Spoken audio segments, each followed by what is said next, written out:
Congressman John Dingell, Democrat of Michigan, is the longest-serving member of the U.S. House and a longtime proponent of health care reform.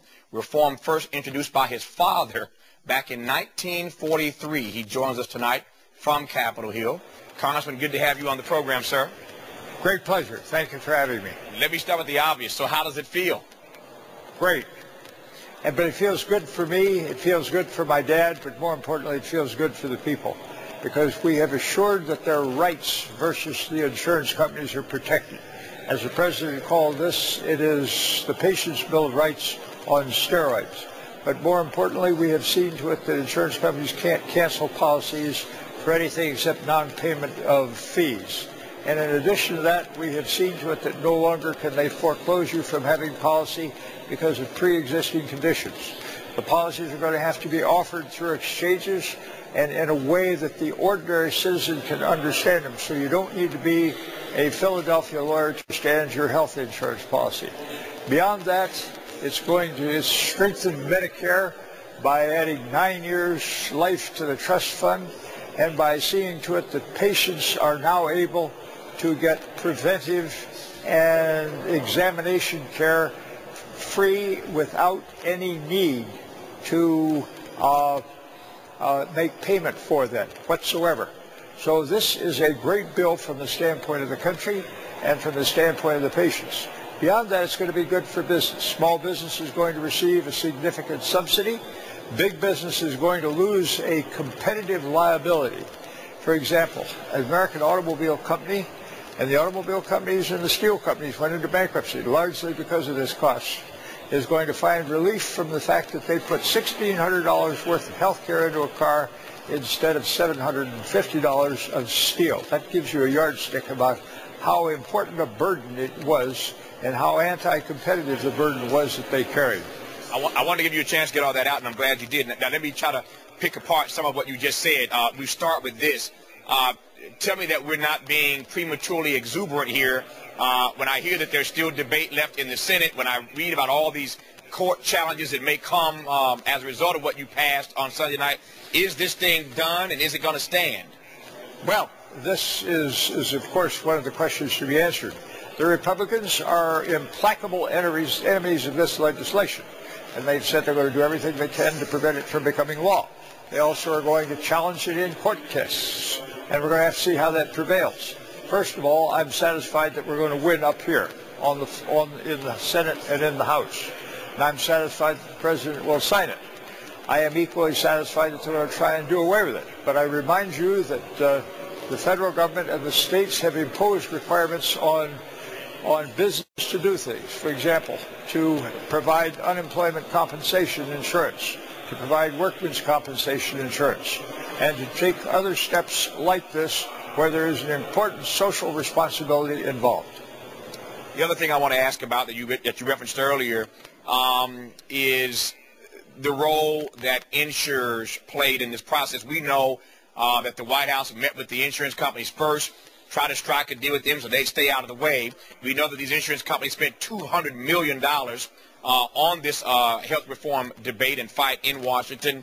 There are many who believe that the real winners here are not just the American people, but indeed the insurance industry, because they kept out the stuff they didn't want out. That $200 million got in stuff they wanted in. Tell me why they aren't the real winners here, and explain why their stock is up to a 52-year high. They must be happy about something, Congressman. Well, I'm not going to say not. We have stopped a lot of the misbehavior. We're going to cover 95% of the Americans, and we're going to see to it that the insurance companies behave properly towards their insured, and that they don't engage in practices like cutting people off from a policy while they're on a gurney riding into the operating amphitheater, and there'll be no more pre-existing conditions barring people from care. But the insurance companies, remember, are going to get 32 million more people who will be assured by them. But we are going to control their behaviors through regulations and through exchanges so that they behave better towards their assured, and that will be guaranteed by their having to sell through the exchanges where they will have honest competition and where the buyer of the policy will be able to know what's in that policy written in clear and simple English for the first time. There are many people, from the administration to members of Congress to everyday Americans, who are happy about the fact that insurers can no longer drop you, as you mentioned earlier, for a pre-existing condition. But the truth of this legislation is that that provision doesn't kick in for another 4 years, which means we have another 4 years of Americans dying before that provision kicks in, yes? Well, I don't like that any better than you do. But this is something which is going to require massive changes of the insurance policy of 300 million Americans. And it does take time to do it, and it takes more time to get it right. While I would like to see it hurried, I cannot find a way to hurry it faster. But I will tell you there are a lot of things that are going to happen immediately. First of all, children in the next 6 months will no longer be able to be denied insurance for themselves or their families because of pre-existing condition.